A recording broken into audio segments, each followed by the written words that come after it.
तो बच्चों हम कर रहे थे अबाउट द टेक्सोनमी। हमने क्या था कि टेक्सोनमी है जब वो किस लिए बनी, टू स्टडी द डाइवर्सिटी। अब क्वेश्चन क्या है कि हमें डाइवर्सिटी स्टडी क्यों करनी है, क्या ज़रूरत है हमें डाइवर्सिटी स्टडी करने की, जो है आया आ गया ख़त्म, है ना। तो अब टेक्सोनमी डाइवर्सिटी को हमने स्टडी ही क्यों करना है। देखो सबसे पहले क्या है कि हमें अपने बायो रिसोर्सेज के बारे में पता होना चाहिए कि हमारे जो इंडिया है या हमारा जो नेशन है या पूरा वर्ल्ड है जो उसमें कितने बायो रिसोर्सेज है। सेकेंडली कि ये जो है डाइवर्सिटी, ये अगर हम स्टडी करेंगे, हम प्लांट्स, एनिमल्स, बायोसिस सब कुछ स्टडी करेंगे तो उनकी क्या यूजेज है in case of agriculture, in forestry and in industry. कौन कौन से एनिमल्स या हैं जो वो पैथोजेनिक है, वो हमें डिजीजेस कॉज करते हैं, कौन कौन से एनिमल जो डिजीजेस कॉज करने वाले जो पैथोजेंस हैं, हम उनसे कैसे बच सकते हैं। अब लेटेस्ट एग्जांपल ही ले लो, जो ये कोरोना वायरस चल रहा है, तो अगर हम इस वायरस को स्टडी ही नहीं करेंगे तो हमें कैसे पता चलेगा कि इससे हमने अपने आप को कैसे प्रोटेक्ट करना है, इसकी वैक्सीन कैसे बनेगी, आने वाले टाइम में कोरोना से हम कैसे प्रोटेक्टेड रह सकते हैं। तो इसलिए जो टेक्सोनमी है, जो डाइवर्सिटी है, उसको स्टडी करना जरूरी है। तो देखो this is why do we study taxonomy. तो हम टेक्सोनमी को क्यों स्टडी करते हैं। फर्स्ट है to know our bio resources, हमें अपने बायो रिसोर्सेज के बारे में पता होना चाहिए। Secondly we study various species of plants, animals and other organisms to know their usefulness in agriculture, forestry, industry etcetera. तो ऐसे हमने एक कोरोना की एग्जांपल ले ली। ऐसे हमें जैसे क्या है कि हमने ड्रग बनाई, क्विनीन बना ली हमने, या कोई हमने ब्लड प्रेशर की बना ली, या हमने कोई शुगर की बना ली, डायबिटीज की बना ली। तो कैसे बनाई हमें, क्योंकि हमने प्लांट्स को स्टडी किया डिटेल में, हमने देखा कि इसके अंदर ये केमिकल प्रेजेंट है और इस केमिकल से हमारी ये डिजीज ठीक हो सकती है, या ये प्लांट है जो इसके अंदर ये फाइबर्स है, इन फाइबर्स का ये यूजफुलनेस है, इसमें विटामिन सी है, इसमें विटामिन बी है। तो अगर हम उनको स्टडी करेंगे तभी पता चलेगा ना। तो इसलिए जो टेक्सोनमी है उसको स्टडी करना यूजफुल है हमारे लिए। अब टेक्सोनमी स्टडी करना तो यूजफुल हो गया बच्चे, बट क्योंकि बहुत बड़ी डाइवर्सिटी है हमने बोला, तो अगर हम लीनियस का टाइम से ले ले तो लीनियस है जो अगर जो उसने काम किया वो ऐसे छोड़ देता बिना लिखे, अपना बस जो नॉलेज थी अपने साथ ही ले जाता तो कोई फायदा नहीं होना था।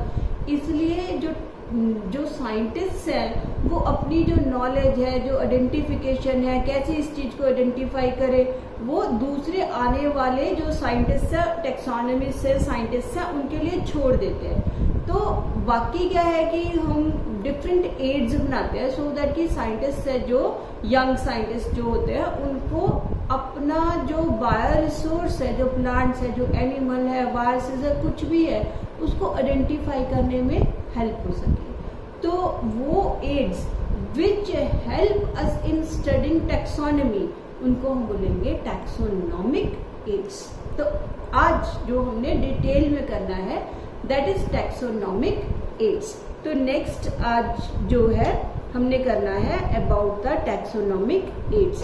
तो जो टैक्सोनॉमिक एड्स है ये होगी taxonomic aids, different taxonomic aids है, वन बाय वन हम स्टडी करेंगे। फर्स्ट टैक्सोनॉमिक एड है हर्बेरियम। तो हर्बेरियम क्या होता है। हर्बेरियम होता है हर्बेरियम बाद में बताती हूँ। पहले तुम्हें बच्चों छुट्टियों में ना जरूर कभी ना कभी छोटी क्लासेस में काम मिला होगा, जब ये जून की छुट्टियां होती है, यहाँ भी आपको 5 प्लांट्स है जो वो कलेक्ट करने हैं या 10 प्लांट्स है जो वो कलेक्ट करने हैं। तो आप क्या करते हो, पूरी छुट्टियां तो ऐसे ही निकाल देते हो और लास्ट डे पे छुट्टी से 1-2 दिन पहले जाते हो, प्लांट्स कलेक्ट करते हो, उनको शीट पे चिपका के अगले दिन स्कूल में अपना होमवर्क है जो वो शो करते हो ना, ऐसे ही करते हो ना। तो ये जो है इसमें भी होता है ये, बट सिस्टमैटिक तरीके से होता है। हर्बेरियम शीट्स बनते हैं। कैसे बनते हैं हर्बेरियम शीट्स कि हमने एक प्लांट है जो उसको कलेक्ट कर लेते हैं, कलेक्शन के लिए स्पेशली जाना पड़ता है, उसके लिए कोई पॉलीथीन कैरी बैग्स वगैरह लेके जाते हैं या मेटल के बॉक्सेस होते हैं, वेस्कुलम बोलते हैं हम उनको, मेटल के बॉक्सेस होते हैं, दे आर नोन एज वेस्कुलम।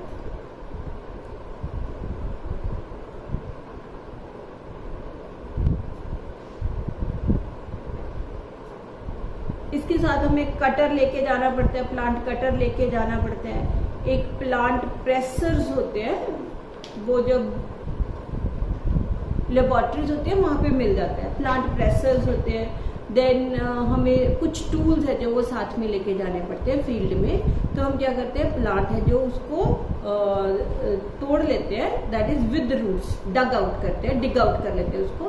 तो विद रूट्स उसको हम डग आउट करते हैं, और फिर क्या है कि उसको तब साथ के साथ है जो वो कैरी बैग में डाल लेते हैं, ताकि वो धूप की वजह से विल्ट ना हो जाए। अब उसको थोड़ी देर बाद क्या करते हैं, दैट इज कि न्यूज़पेपर्स ले लेते हैं, न्यूज़पेपर के फोल्ड के अंदर उसको ऐसे प्रेस करके रख देते हैं, पूरा खोल के, लीव्स वगैरह हैं जो उसके पूरे खोल के, रूट्स वगैरह लगा के पूरा ऐसे न्यूज़पेपर है जो उसके अंदर ऐसे फोल्ड करके रख देते हैं। अब वो जो न्यूज़पेपर है, कितने सारे प्लांट्स हमने कलेक्ट कर लिए, तो वो सारे newspaper one above the other रख के फिर एक प्लांट प्रेसर होता है। प्लांट प्रेसर नहीं है तो कोई भी वेट वाली घर पे चीज है, कोई अटैची है, कोई ट्रंक है, कोई बुक्स है, उनके नीचे, वेट के नीचे उनको रख देते हैं। नेक्स्ट डे फिर वो सारे न्यूज़पेपर्स निकालते हैं, क्योंकि प्लांट्स हमारे वेट थे तो वो न्यूज़पेपर क्या हो गए, गिल्ले हो जाते हैं, तो फंगस लग जाएगी, इसलिए वो सारे न्यूज़पेपर्स हैं जो वो चेंज करते रहते हैं। इन दिस वे ये एक लंबी प्रोसेस होती है, तब तक ये चलता रहता है जब तक प्लांट है जो वो पूरी तरह से ड्राई नहीं हो जाएगा। अब जो प्लांट ड्राई हो गया तो वो जो ड्राइड प्लांट है हम उसको माउंट करते हैं, फिक्स करते हैं ऑन द हर्बेरियम शीट। ये हर्बेरियम शीट है, this is herbarium sheet. Herbarium sheet है जो, ये इसका स्टैंडर्ड साइज होता है, दैट इज 11.5 इंटू 6.5 इंचेस। दो टाइप की होती है, एक अमेरिकन होती है, एक यूरोपियन होती है। तो इसका साइज हो गया 11.5 इंटू 16.5 इंचेस। इसके ऊपर बच्चे हम अपना ये ऐसे ड्राइड जो प्लांट है उसको पेस्ट कर देते हैं, चाहे पेस्ट कर दो, चाहे टेप से लगा दो, चाहे इसको किसी ग्लू से लगा दो, या इसको स्टिच कर दो, कोई भी मेथड है जो वो अडॉप्ट कर सकते हैं। तो इसके जो फ्लावर्स वगैरह है, लीव्स है, फ्लावर्स है, रूट्स है, वो सब कुछ हमने इस शीट के ऊपर पेस्ट कर दिया। अगर कोई ऐसा पार्ट है जो लाइक थोड़ा थिक है, मोटा है और इससे अलग हो गया, तो हम उसको अलग से एक पॉलीथीन बैग में डालते हैं और उस पॉलीथीन बैग को यहाँ पे स्टिच कर देते हैं। जैसे कोई इसका फ्रूट है, हैवी फ्रूट है, तो इसके साथ नहीं स्टिच हो सकता, तो उसको हम अलग से एक पॉलीथीन बैग में, छोटे से पॉलीथीन बैग में डालते हैं और यहाँ पे स्टिच कर देते हैं। और फिर क्या है, ये जो हर्बेरियम शीट है, एक तो बच्चे इसका साइज नोट कर लो, ये सारा एमसीक्यूज के लिए है, और इसके एक साइड पे ऐसे हम लेबलिंग के लिए एक बॉक्स बना देते हैं, इसमें लेबल, इसको लेबल बॉक्स बोलते हैं। लेबल बॉक्स है जो, उसमें हम लेबल क्या कुछ करना है, एक तो हमने लेबल करना है प्लेस ऑफ कलेक्शन की, हमने ये प्लांट, ये मटेरियल कहाँ से कलेक्ट किया। जरूरी नहीं फ्लावरिंग प्लांट हो, कुछ भी हो सकता है, ब्रायोफाइटा, टेरिडोफाइटा, कुछ भी हो सकता है। तो हमने इसको कौन से प्लेस से कलेक्ट किया, कौन सी डेट को कलेक्ट किया, कितनी हाइट या कितनी डेप्थ से कलेक्ट किया, और कलेक्टर का नेम क्या है, और इस प्लांट की आइडेंटिफिकेशन क्या है। तो ये पूरा जो बन गया, ये बन गई एक हर्बेरियम शीट, ये हर्बेरियम शीट बन गई। अब बच्चे इसका जो हर्बेरियम शीट मैंने बना दी, ये ऐसा ही प्लांट एक मेरे पास भी है, मैंने उसके ऊपर स्टडी किया, स्टडी करके जो भी उसके हमने देखना था, मॉर्फोलॉजी देखनी थी, या इंटरनल कैरेक्टर्स, एनाटॉमी देखनी थी, या कुछ केमिकल कॉम्पोजिशन देखनी थी, जो भी देखना था वो पूरी रिसर्च करके मैंने एक बुक बना दी।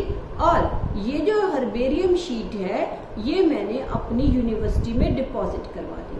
तो यूनिवर्सिटी वालों के पास तो कितने स्टूडेंट्स होते हैं, तो कितनी हर्बेरियम शीट्स हो जाएंगी, है ना। तो वो जो हर्बेरियम शीट्स है, यूनिवर्सिटी वाले कहाँ रखते हैं, वो रखते हैं एक हर्बेरियम में।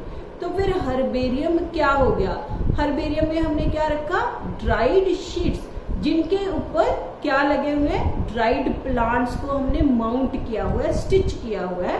एंड किसके लिए है, अब ये सपोज ये शीट है ना, मैंने डिपॉजिट करवा दिया हर्बेरियम में, तो हर्बेरियम वाले उसको किसी एक तरीके से रखेंगे ना, सो दैट कि मेरे बाद कोई और साइंटिस्ट आए, वो भी इसी प्लांट के ऊपर रिसर्च करना चाहता हो। मैंने सपोज एनाटॉमी में किया था तो वो इसकी केमिकल कंपोजिशन देखना चाहता हो, उसने जो प्लांट मटेरियल कलेक्ट किया वो इससे मैच करता है, या उसको आइडेंटिफिकेशन के लिए जाना है तो पहले वो मेरी शीट निकाल के देख के जाएगा कि हाँ भाई ये प्लांट है जो वो दिखने में कैसा है, तो ये देख के वो एक पिक ले लेगा और पिक लेके फिर फील्ड में जाके उसी प्लांट को कलेक्ट कर सकता है। तो इसलिए हर्बेरियम है जो ये किसके लिए यूज किया जाता है, इससे वो मटेरियल लेके खुद स्टडी नहीं कर सकता, ये सिर्फ आइडेंटिफिकेशन के लिए होता है। तो जो आने वाले साइंटिस्ट है, मेरे बाद वाला जो साइंटिस्ट होगा उसको पता है कि मैंने इस प्लांट के ऊपर रिसर्च की, वो हर्बेरियम में गया, हर्बेरियम में जाके उसने बोला कि ये रेफरेंस नंबर है, रेफरेंस नंबर लगे होते हैं, ये रेफरेंस नंबर है, मेरे को इस रेफरेंस नंबर में से ये शीट है जो वो निकाल के दे दो। तो वो हर्बेरियम वाला जो बंदा है वो उसको शीट निकाल के देगा, वो देखेगा हाँ भाई दिखने में ये प्लांट ऐसा लगता है, और इस डेट को उसने कलेक्ट किया, इसका मतलब इस डेट तक उसके फ्लावर्स होते हैं, और इस डेप्थ से इस जगह से कलेक्ट किया तो वो फिर उसी जगह पे जाएगा और सेम प्लांट को कलेक्ट करके अपनी स्टडीज के लिए यूज करेगा। ठीक, तो काफी लेबोरियस भी है, काफी इंटरेस्टिंग भी होता है। जो यूनिवर्सिटीज है जैसे पंजाब यूनिवर्सिटी है, एग्रीकल्चर यूनिवर्सिटीज है, यहाँ पे सब हर्बेरियम है जो वो बने होते हैं और ये आइडेंटिफिकेशन के लिए यूज होते हैं।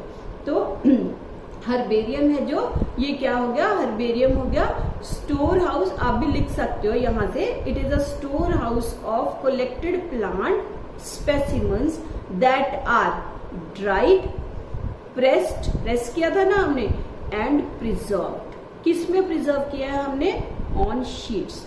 शीट्स है जो इनको अरेंज करते हैं इन दैट इज कोई भी क्लासिफिकेशन सिस्टम में अरेंज करते हैं जो यूनिवर्सली एक्सेप्टेड हो। तो universally accepted system of classification है जो वो कौन सा है, it was given by Bentham and Hooker. तो ये Bentham and Hooker system of classification के अकॉर्डिंगली उन्होंने शीट्स को अरेंज कर दिया।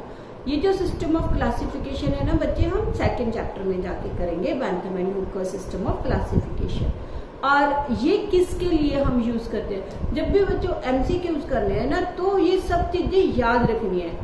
फर्स्ट क्या याद रखना है कि हर्बेरियम है क्या, ये हर्बेरियम है सिर्फ प्लांट्स की कलेक्शन, वो भी ड्राइड प्लांट्स की। दूसरा क्या है कि शीट्स को कैसे अरेंज करते हैं, Bentham and Hooker system of classification के अकॉर्डिंगली।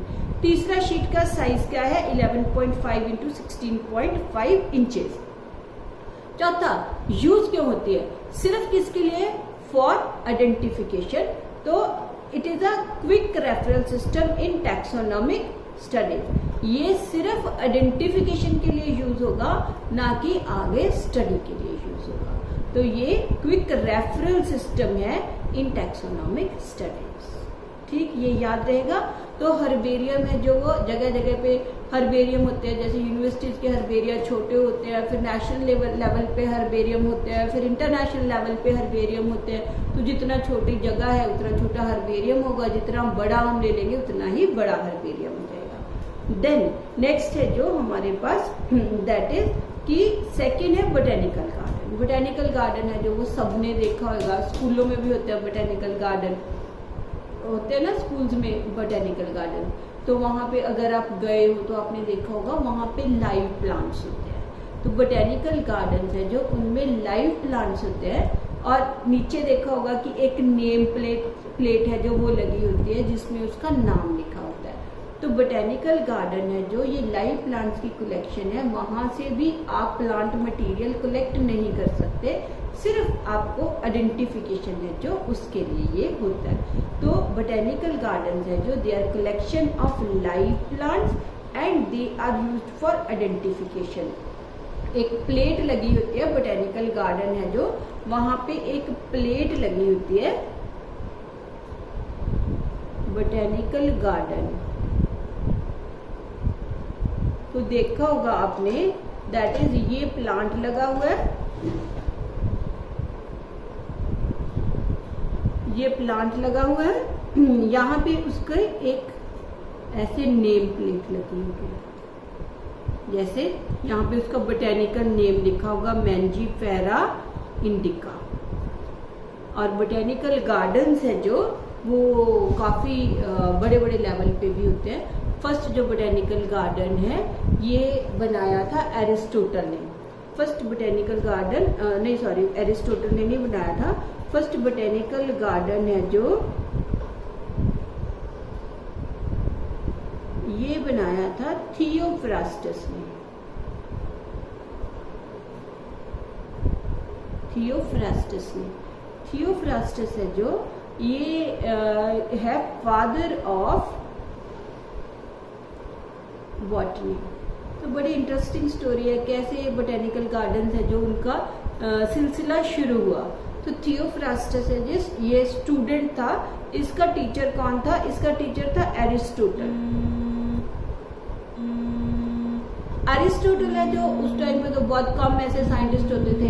तो एरिस्टोटल है जो इसने स्टडी प्लांट्स एंड एनिमल्स दोनों के ऊपर स्टडी ये करता था, इसलिए एरिस्टोटल को हम बोलते हैं फादर ऑफ बायोलॉजी। अब उसका एक स्टूडेंट बन गया जिसका नाम क्या था? थियोफ्रास्टस।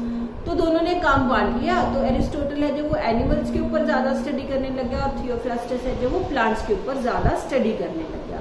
तो जब एरिस्टोटल ज्यादा एनिमल्स के ऊपर करने लग गया तो इसलिए हम इसको बोल देते हैं फादर ऑफ ज़ूलॉजी आल्सो। और थियोफ्रास्टस बन गया फादर ऑफ बॉटनी। तो अब याद करना है, वैसे तो आता नहीं है बट फिर भी याद रखने के लिए कि ज़ूलॉजी का फादर कौन था? एरिस्टोटल। हम इंग्लिश के अल्फाबेट्स होते हैं जो वो होते हैं A to Z। ए से एरिस्टोटल, जेड से क्या हो गया? ज़ूलॉजी। तो एरिस्टोटल हो गया father of zoology and biology. Theophrastus हो गया फादर ऑफ बॉटनी। तो एरिस्टोटल था जो जब ये डेथ बेड पे था तो थियोफ्रास्टस इसको मिलने गया और उसने पूछा कि what is your last wish. तो उसने बोला कि मेरी लास्ट विश है कि मेरे I am having a piece of land, तो आप वहाँ पे एक बोटेनिकल गार्डन है जो उसकी सेटअप कर दो। तो फिर थियोफ्रास्टस है जो उसने ये आइडिया लिया और फर्स्ट बोटेनिकल गार्डन है जो वो वर्ल्ड में थियोफ्रास्टस ने बनाया था। हालांकि ये गार्डन है जो अब नहीं है बट जो आइडिया है बोटेनिकल गार्डन का वो कौन लेके आया? थियोफ्रास्टस लेके आया। अब जो एट प्रेजेंट भी बहुत सारे बोटेनिकल गार्डन्स हैं, काफ़ी फेमस भी हैं। जैसे मोस्ट फेमस बोटेनिकल गार्डन है that is botanical garden in Q, London.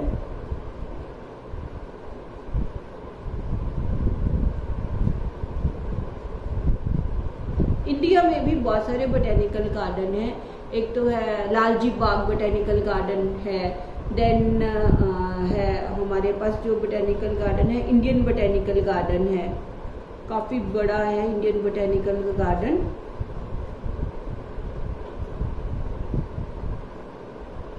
Kolkata में है हावड़ा।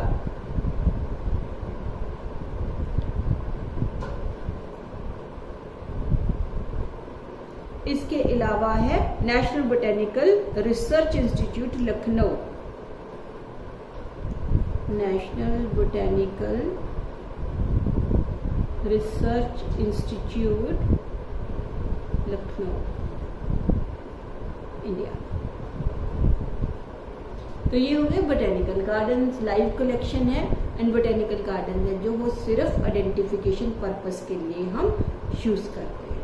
याद रहेगा? ठीक। Collection of live plants and use for identification. 3 botanical gardens हमने किए, एक क्यू लंदन का है, दूसरा हमने किया botanical garden Howrah Calcutta, and तीसरा हमने किया that is national botanical research institute Lucknow. तीनों याद कर लेने हैं।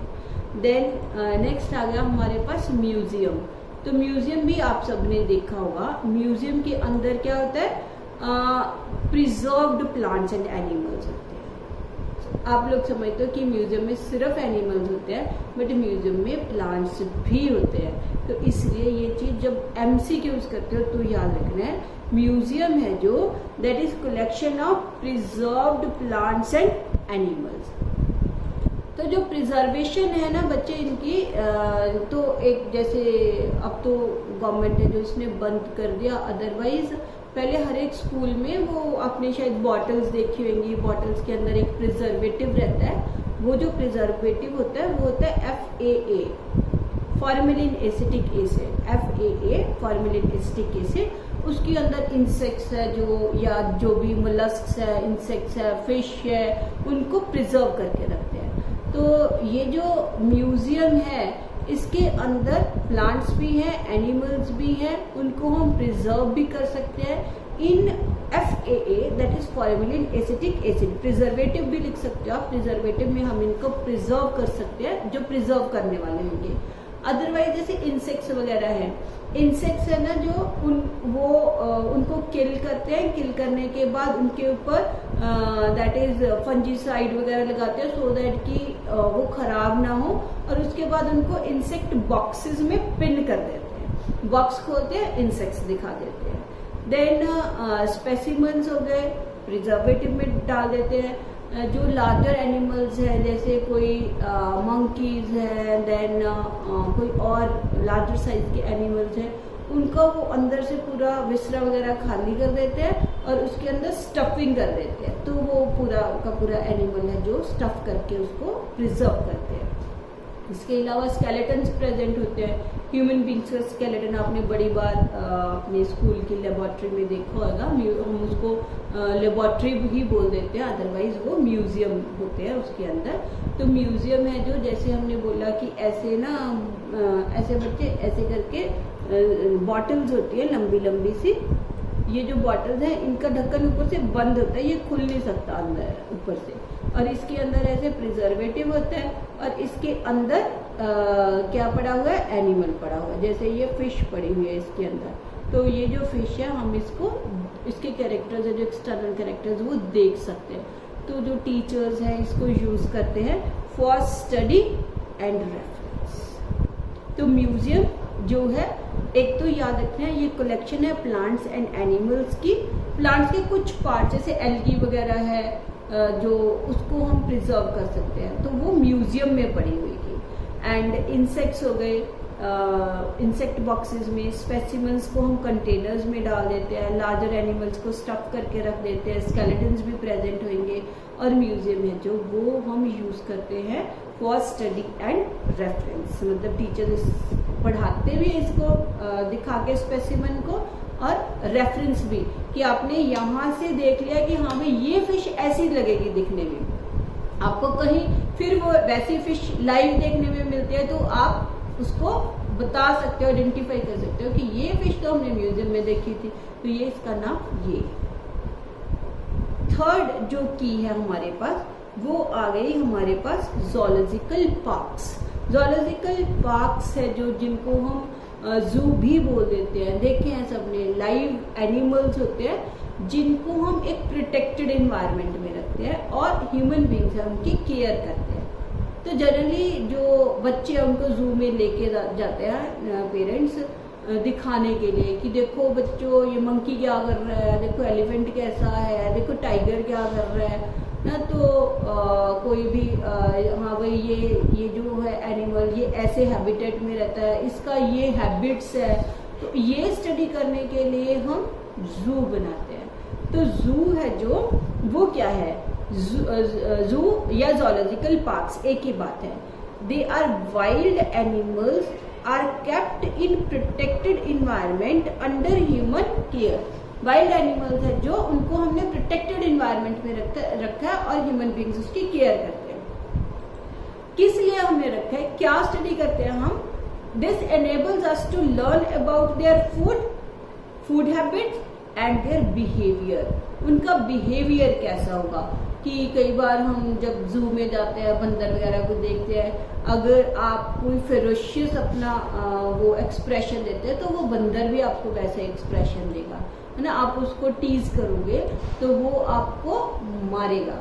इसलिए उनका बिहेवियर कि ड्यूरिंग विच कंडीशंस इसका बिहेवियर है जो वो काम है, और कब इसका बिहेवियर है जो वो एग्रेसिव हो जाएगा, कितना एग्रेसिव होगा, क्यों एग्रेसिव होगा, ये स्टडी करने के लिए हम क्या बनाते हैं, जू बनाते हैं, ज़ूलॉजिकल पार्क्स बनाते हैं। वैसे आजकल तो जो ज़ूलॉजिकल पार्क्स है इनका थोड़ा सा पर्पस उन्होंने वाइड कर दिया कि दे आर आल्सो कंजर्व, और वहाँ पे उनकी ह्यूमन बींग्स की कैप्टिविटी में ब्रीडिंग करवाते हैं सो दैट कि उनका नंबर है जो वो इंक्रीज हो सके जूलॉजिकल पार्क्स में। नेक्स्ट आ गया हमारे पास, next very very important key है ये at taxonomic aid which is known as key. इसको समझना जरूरी है। की है जो, की क्या है? की मतलब चाबी। ये किसकी चाबी है? ये चाबी है जिससे हम प्लांट्स या एनिमल्स को आइडेंटिफाई कर सकें। तो ये चाबी नहीं है कि प्लांट के अंदर या एनिमल के अंदर ऐसे चाबी लगा दी और वो बोलेगा कि मैं जी ये प्लांट हूँ, मैं जी ये एनिमल हूँ ना, ऐसा तो नहीं होगा ना। क्या होता है? की है ना जो बच्चे, ये की एक बुक होती है। की इज अ बुक जिसमें क्या है? कंट्रास्टिंग कैरेक्टर्स होते हैं। कंट्रास्टिंग कैरेक्टर्स देखो, जैसे हम ले ले, आपको कोई प्लांट मिला है ना, अब आपने उसको आइडेंटिफाई करना है। जब आइडेंटिफाई करना है तो आप सबसे पहले उसका ये हम की खोलेंगे, बुक खोलेंगे। बुक में क्या लिखा होगा? About root. तो रूट है जो आपने पढ़ा होगा छोटी क्लासेस में भी कि दो टाइप के, tap root and adventitious root. तो वहां पे क्या लिखा होगा? दैट इज पहला कैरेक्टर, पहले कैरेक्टर का A part, tap root system.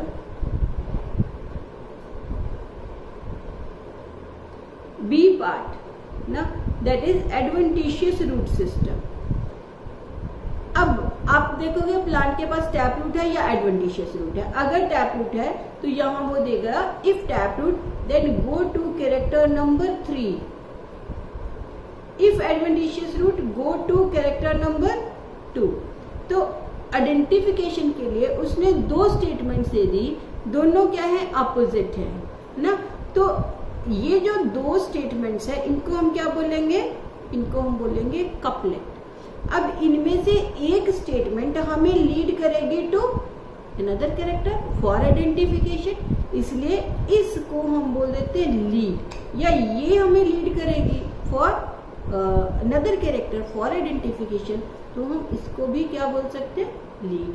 तो जो कंट्रास्टिंग कैरेक्टर्स लिखे हमने दैट इज कपलेट, और हर एक कपलेट है जो उसकी स्टेटमेंट को हम क्या बोल रहे हैं? लीड, क्योंकि ये हमें लीड करती है towards the next character for identification. अब जब उसने लिख दिया that is go to character number 3, तो हम यहाँ पे कैरेक्टर नंबर 2 देखेंगे ही नहीं, हम सीधे कहाँ जाएंगे? हम सीधे जाएंगे कैरेक्टर नंबर 3 के ऊपर। तो कैरेक्टर नंबर 3 में भी लीव्स का हो, है ना, कि उसने दिया लीव्स सिंपल है या लीव्स कंपाउंड है।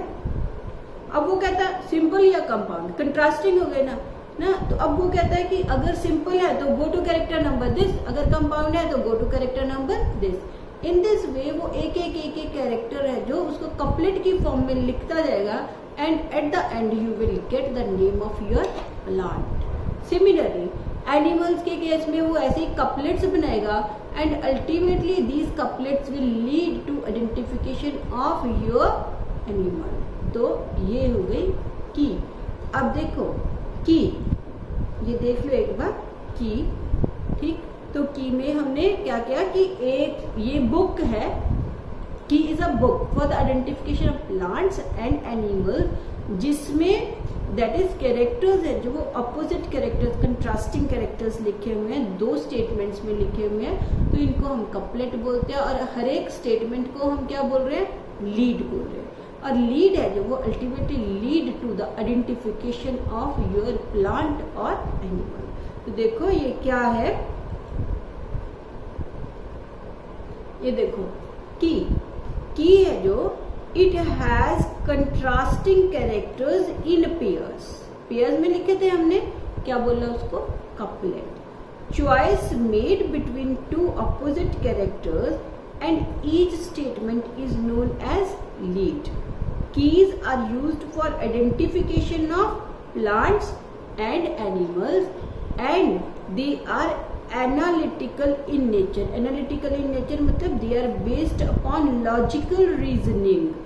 अब logical reasoning हो गई ना कि हमने देखा, लॉजिकली हमने प्रूव कर दिया कि हाँ भाई इसमें टैप रूट है, इसमें एडवेंटिशियस रूट है, तो टैप रूट है तो lead to this character, adventitious है तो वो लॉजिक है हमारे पास, एंड लॉजिकली हम चलते जाएंगे और एंड में हमें अपनी आइडेंटिफिकेशन मिल जाएगी फॉर प्लांट और फॉर एनिमल। तो ये बच्चे पूरा है ना जो कि वेरी वेरी इंपॉर्टेंट, तुम्हें थ्योरी में भी आ जाता है what is couplet, what is lead and what is की, और दूसरा है जो MCQs के लिए। तो ये बहुत इंपॉर्टेंट है, इसको याद करना अच्छी तरह से।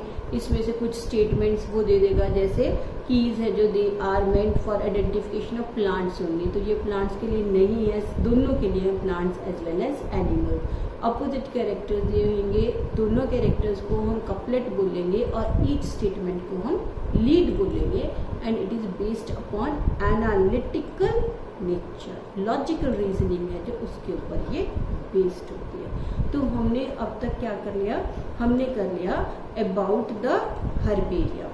आई थिंक टैक्सोनॉमिक एड्स में हमने किया हर्बेरियम, आई थिंक क्लियर हो गया होगा हर्बेरियम। सेकंड हमने किया बोटेनिकल गार्डन, बोटेनिकल गार्डन में लाइव प्लांट्स होते हैं एंड ओनली फॉर आइडेंटिफिकेशन।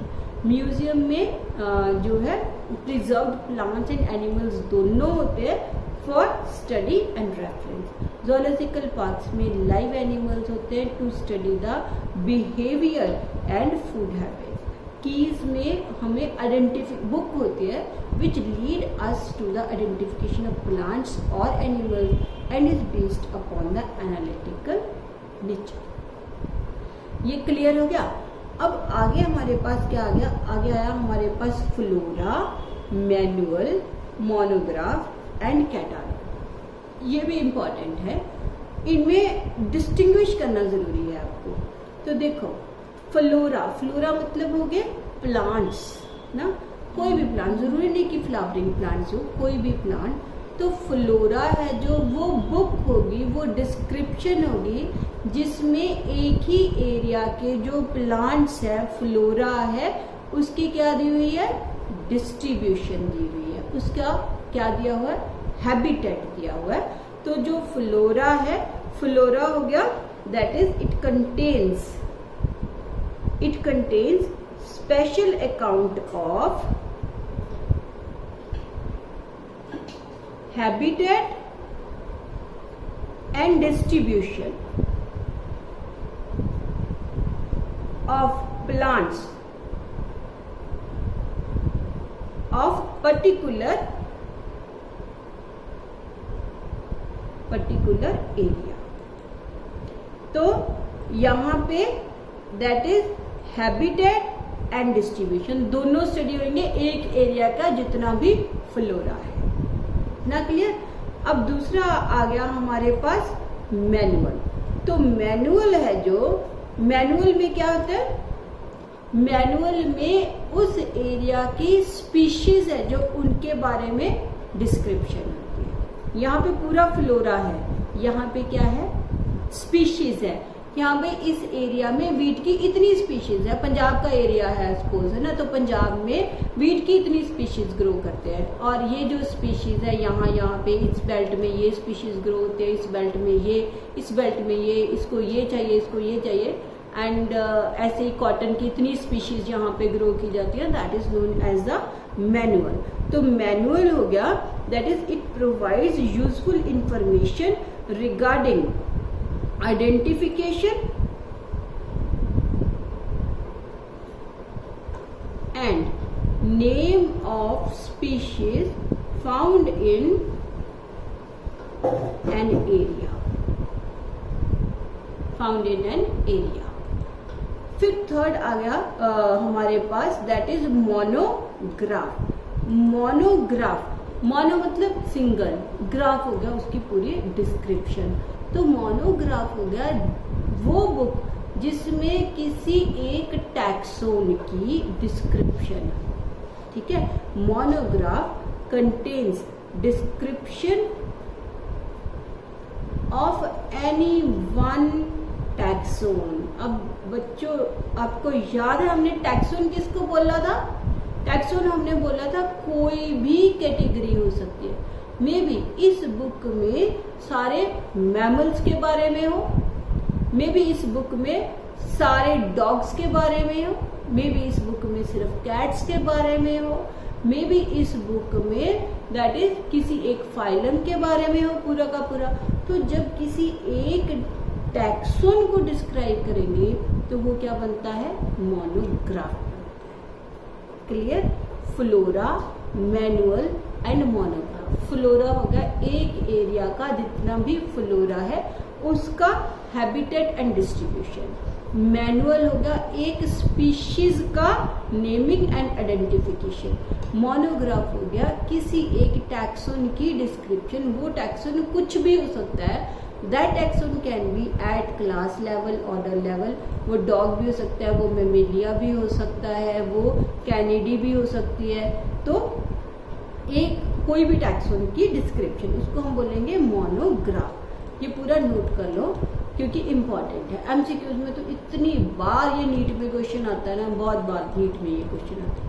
ये चैप्टर बच्चे ऐसे पढ़ने में लगता है थोड़ा boring type, but NEET point of view से काफी इंपॉर्टेंट चैप्टर है ये। And then is catalogue. अब कैटालॉग क्या है?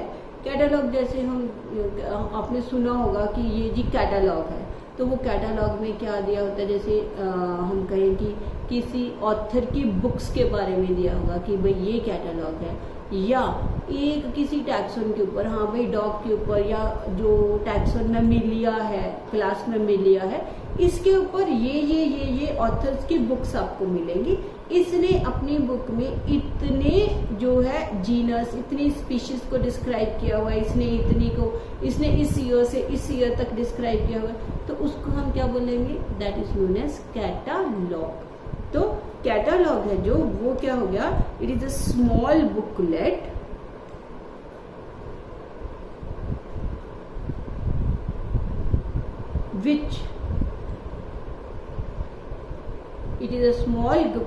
which gives an account of the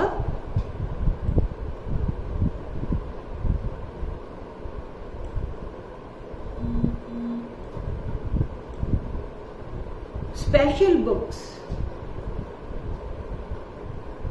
of botanical titles,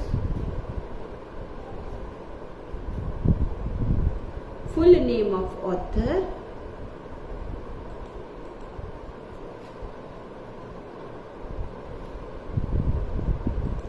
and their publications.